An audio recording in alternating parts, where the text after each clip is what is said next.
na naman yung kalbaryo. Ang lakas na naman ng ulan.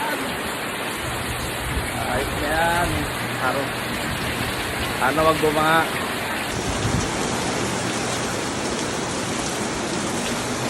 Pa kayo sa ulan ha.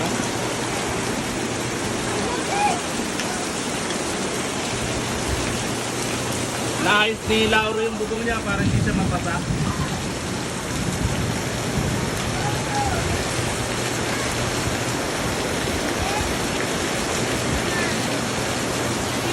Nabang na naman tayo sa baha. Pag ganito kalakas yung ulan, nakakatakot yan. Tapos ganyan kadilim yung langit. Matik yan, babaha yan.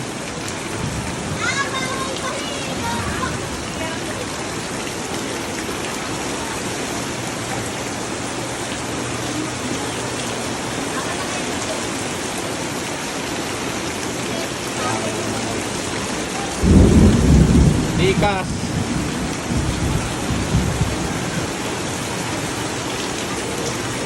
Marami na naman naliligo sa ulan. Kanina napakainit eh.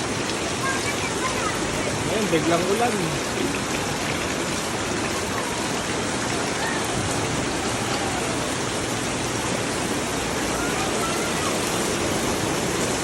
Di pa tapos yung project mo dyan ha. Antay-baha yan ha. Antay-baha.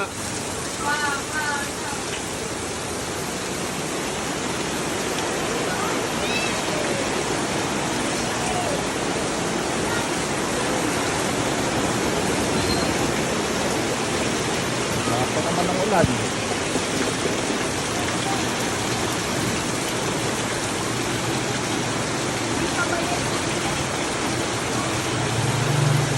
Grabe ang lakas. Babahaan.